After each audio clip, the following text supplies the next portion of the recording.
তো রিপেমেন্ট প্ল্যানের এই ম্যাথগুলো আমাদের শিটে যেগুলো দেওয়া আছে এবং স্যারের শিটে যেভাবে করা, এটা মনে করেন যে সরাসরি করতে গেলে দেখা যায় দুই একটা সংখ্যা এদিক ওদিক হয়, এবং এই সংখ্যা এদিক ওদিক দেখে যেহেতু বড় অঙ্ক, তো প্রচণ্ড বিরক্তি লাগে।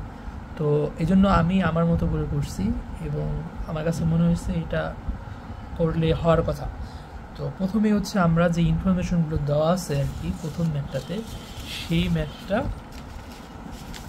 আমরা দেখবো হচ্ছে কী দেওয়া আছে, কী চাইছে। তো এখানে প্রেজেন্ট ভ্যালু বা 4 লাখ টাকার একটা লোন নেওয়া হয়েছে, আর লোনটা হচ্ছে পরিশোধ করবে সে হচ্ছে প্রতি এন্ড অফ দ্য কোয়ার্টার, মানে ইচ কোয়ার্টারের শেষের সময়টাতে সে পিরিয়ড করবে। তার মানে বোঝা যাচ্ছে যে এটা একটা আমাদের ordinary annuity.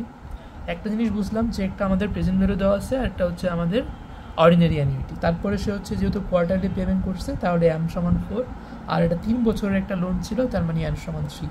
Rate of interest দেওয়া ছিল হচ্ছে এটা আমাদের 16%। তো এই ইনফরমেশন দিয়ে আসলে আমরা প্রথমে আমাদের কি করতে হবে, ইনস্টলমেন্ট অ্যামাউন্টটা চেক করে নিতে হবে। তারপরে আমাদের দেখতে হবে এটা কী ধরনের অ্যামোর্টাইজেশন ইভেন নাকি অ্যামোর্টাইজেশন ডিক্রিজিং। এখানে ক্লিয়ারলি বলা আছে হচ্ছে অ্যামোর্টাইজেশন হচ্ছে ইভেন্ট রিপেমেন্ট প্ল্যান। তো এখানে আমাদের যে অ্যামোর্টাইজেশন ইভেন্ট রিপেমেন্ট প্ল্যান, এখানে আমাদের শর্তগুলো দেখতে হবে হচ্ছে এটা যে ইনস্টলমেন্ট অ্যামাউন্টের হচ্ছে ফিক্স থাকবে। তো ইনস্টলমেন্ট অ্যামাউন্টের দুইটা কম্পোনেন্ট, একটা হচ্ছে প্রিন্সিপাল আর একটা হচ্ছে ইন্টারেস্ট।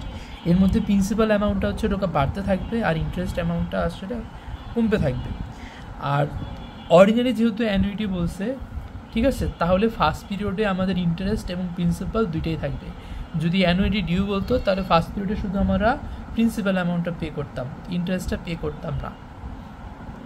তো এই ম্যাথটা করার জন্য প্রথমেই শিটে যেভাবে হচ্ছে টেবিল দেওয়া আছে, আমরা সেভাবে টেবিল করে ফেলবো। এখানে আমি একটা কলাম কম করছি, কিন্তু একটা কলাম লাগবে আর কি। তো এটা শুরুতে করার জন্য আমরা এই ইনস্টলমেন্টের ঘর যেটা আছে, ঠিক আছে, যে ইনস্টলমেন্ট অ্যামাউন্টটা বের হইলো আমাদের 42620.86907, এটা আমরা রাউন্ড করে 42621 নিছি। এই 42621 আমরা 12টা ইনস্টলমেন্টেই আমরা বসায় ফেলবো। আমাদের ফার্স্ট কাজ হবে হচ্ছে এইটা। তারপরে আমরা গড় করার সময় আমরা হচ্ছে একটা রো রাখবো হচ্ছে 0 ইনস্টলমেন্ট রঙের জন্য। ওই 0 ইনস্টলমেন্টের জন্য আমরা রাখবো হচ্ছে এই জন্য আমাদের সুদে আসলে কত টাকা হচ্ছে পরিশোধ করতে হবে সেটার জন্য, এবং আমাদের কত টাকা হচ্ছে আসল পরিশোধ করা বাকি আছে।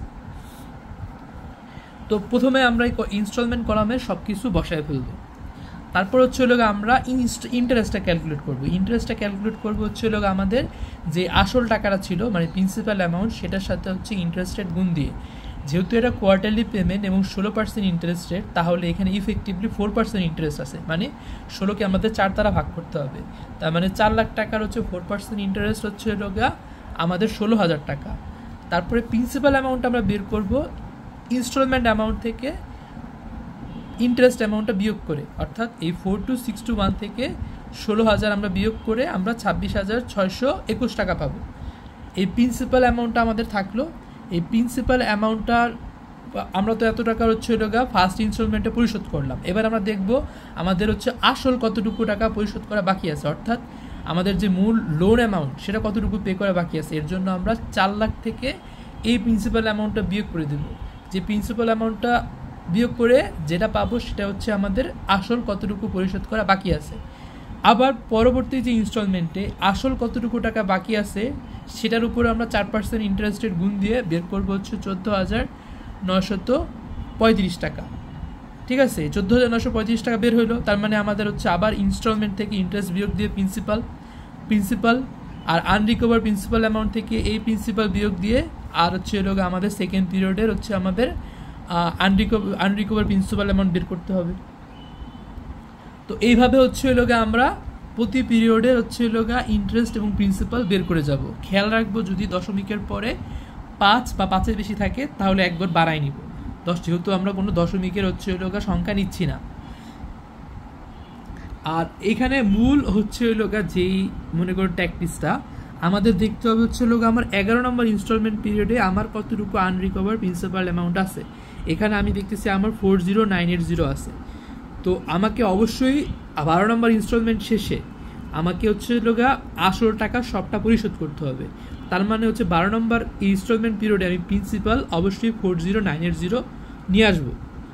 যদি 2-1 সংখ্যা এদিক ওদিক হয় সেই সংখ্যাটা আমি ইন্টারেস্টের ঘরে পরিবর্তন করব, কিন্তু আমাদের প্রিন্সিপাল অ্যামাউন্ট যে ঘর 40980 এটাকে ঠিক রাখবো। তো এভাবে আমরা সবগুলো পিরিয়ডের ইন্টারেস্ট এবং হচ্ছে প্রিন্সিপাল বের করার পরে আমাদের প্রিন্সিপাল টোটাল যোগ করে অবশ্যই 4 লাখ আসবে। 4 লাখ আসবে। আর ইন্টারেস্ট কতটুকু আসে সেটা হচ্ছে আমাদের পুরো 12টা ইনস্টলমেন্ট পিরিয়ডের ইন্টারেস্ট যোগ করে পাবো, যেটা হচ্ছে লোগা ইন্টারেস্ট এবং হচ্ছে লোগা প্রিন্সিপাল অ্যামাউন্ট যে যোগ, যে অ্যামাউন্টটা পাবো সেই অ্যামাউন্টটা হচ্ছে আমরা আমাদের আউটস্ট্যান্ডিং ব্যালেন্সের ঘরে বসাবো। আউটস্ট্যান্ডিং ব্যালেন্সের ঘরে বসানোর পরে আমরা প্রতি বছর হচ্ছে লোগা আমাদের যত টাকা ইনস্টলমেন্ট পে করছি, অর্থাৎ 42621, এ মানে 5,11,452 টাকা আমরা যে সুদে আসলে পে করছি, এটা আমরা একটা ইনস্টলমেন্ট করে বিয়োগ করতে থাকবো, কারণ প্রতি ইনস্টলমেন্টে তো আমরা এই টাকাটাই দিছি। অর্থাৎ আমরা দেখবো এই ইনস্টলমেন্ট দেওয়ার পরে আমার সুদের আসলে কতটুকু টাকা বাকি আছে।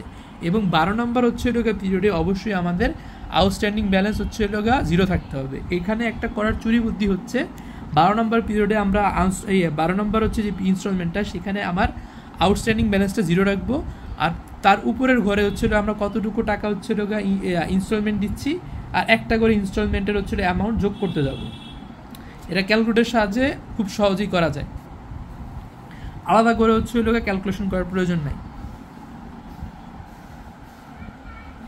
আর যেটা হচ্ছে আমাদের যদি বলা হয় হচ্ছে লোগা ইভেন্ট রিপেমেন্ট প্ল্যান্টে আমাদের যদি থাকে কি বলে অ্যানুইটি ডিউ, সেক্ষেত্রে হচ্ছে ফার্স্ট পিরিয়ডে আমাদের কোনো ইন্টারেস্ট থাকবে না, আমাদের ইনস্টলমেন্টের যে অ্যামাউন্ট পুরোটাই আমাকে প্রিন্সিপাল হিসেবে পরিশোধ করতে হবে এবং বাকি সমস্ত প্রসিজার একই রকম থাকবে।